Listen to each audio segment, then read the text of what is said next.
It's not fair. You had it all and you threw it all away.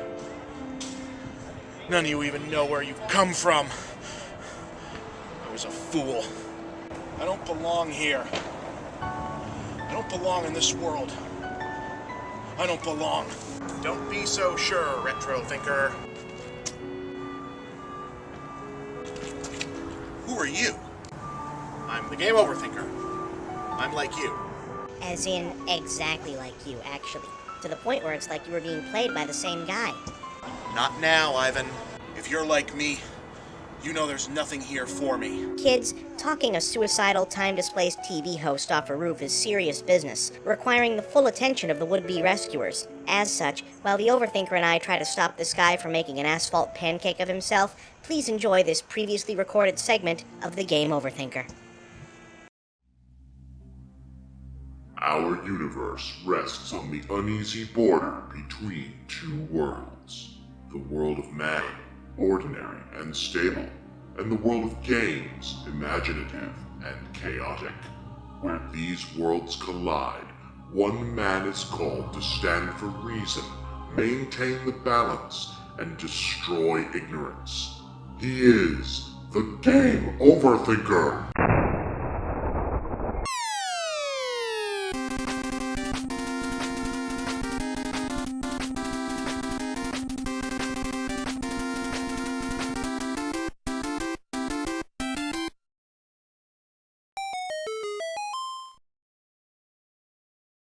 Do we experience the past through rose-colored glasses?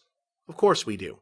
There's no such thing as a 100% accurate recollection of anything other than what's happening in front of you right now, and even that can be suspect under the proper stimulation. We talk about retro games a lot on this show. Hell, we talk about retro games a lot on the internet gaming shows, period. I know that kind of bugs a lot of people, who feel that the conversation is unfairly dominated by nostalgic 30-somethings fixated on parsing the symbolic references of Chrono Trigger for the 50th time at the expense of interesting things happening in the current scene, which is a fair criticism. I certainly don't want to see games journalism at the beginning of the 21st century wind up looking like music journalism at the end of the 20th, where coverage of current bands and movements in the 80s and 90s would consistently get the short shrift in favor of baby boomer rock writers wanting to talk about Woodstock or Altamont again.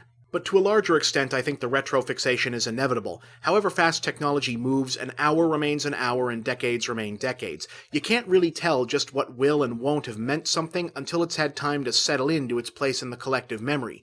In other words, yeah, there probably is going to be more value in a comprehensive retrospective of Metal Slug than there is in a similar overview of Gears of War, not only because Generation NES game journalists are biased in favor of what they grew up on, but because we've got almost 3 decades worth of perspective to know that Metal Slug and Contra before it actually made a real lasting impact on the medium, while frankly it's hard to say if Gears will have any lasting resonance beyond other games copying the cover mechanic. That's not to disparage Gears, it's just how things work.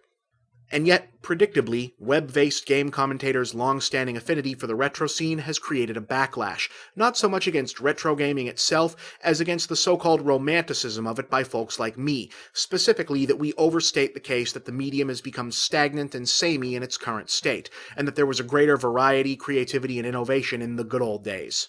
And honestly, that's a fair question. Yeah, there's too many gray-brown military shooters, roster updates, sports sims, and Halo/Gears clones choking up the market today, but is that really that much different from the days when there were very similar mascot platformers or 2D brawlers or Street Fighter clones dominating the market?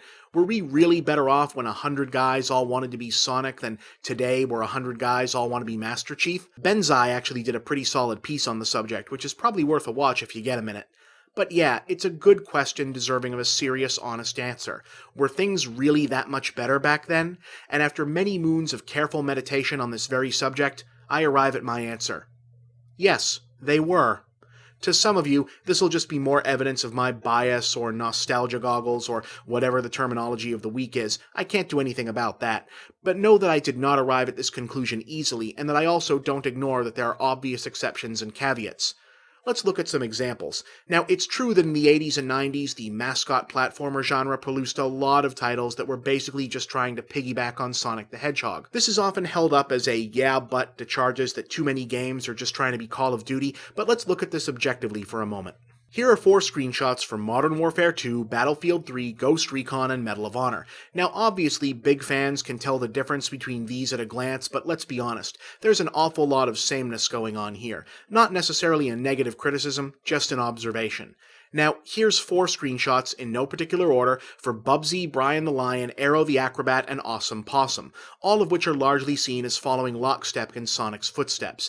Now, I'll grant that none of them are as remembered fondly as pinnacles of the genre, and for good reason, but just looking at them, you can tell there's a certain amount of visual distinction. Oddly, it seems as though this disparity results from a kind of ironic paradox. The tools and capabilities of the 8 and 16-bit era were so much more limited, designers were forced to stretch their imaginations and come up with new and different scenarios because that was the best way for a game to differentiate itself, whereas now game creators with a much greater set of tools are much less encouraged to push the envelope.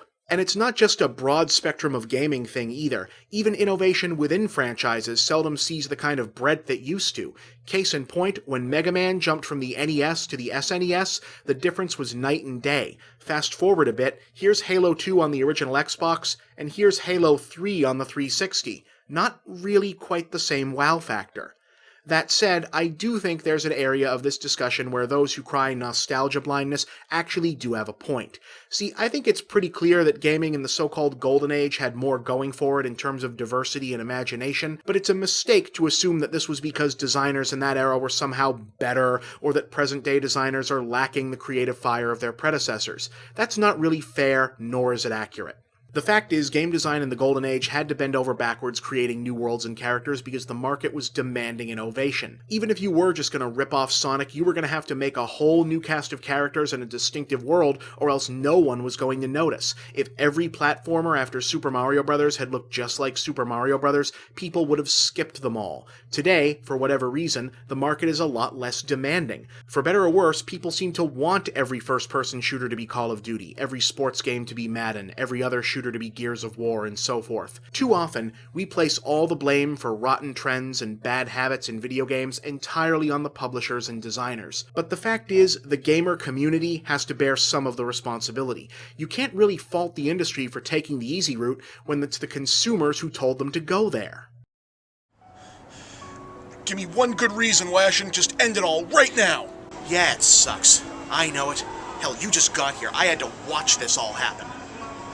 But it'll suck more if you give up. Give me one good reason why. Because if you die, they die. Mappy, Alex Kidd, Rygar, Bentley Bear, Ptolemy, all of them. If you let yourself down, you're letting them down. What's the point of remembering everything we remember if we're not going to share it now, when it's needed more than ever? Men like you, men like me, we have a responsibility to these people. The good days can't die unless we let them die. Especially you. This is all new to you. It's still fresh. You can make more of a difference than I ever could here. Or you can give up. You say this isn't your time, but you're wrong. Here, this is our time. This is our time here. But that's all over. The second you ride up Troy's bucket. Huh. That's from the Goonies. Hell yeah, the Goonies. I love the Goonies. I know.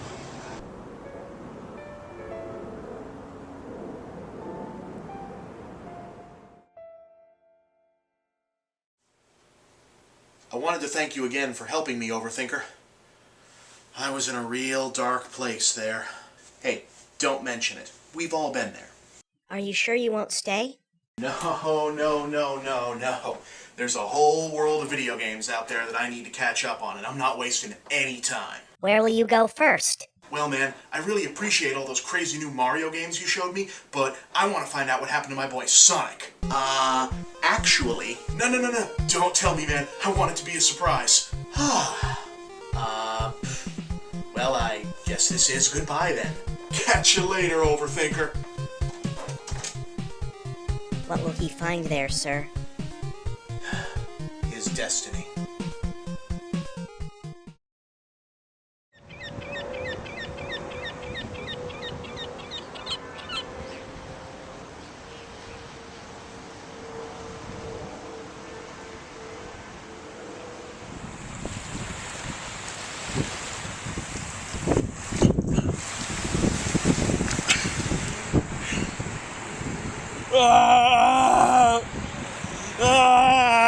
You maniacs! You blew it up! Damn you! Damn you all to hell!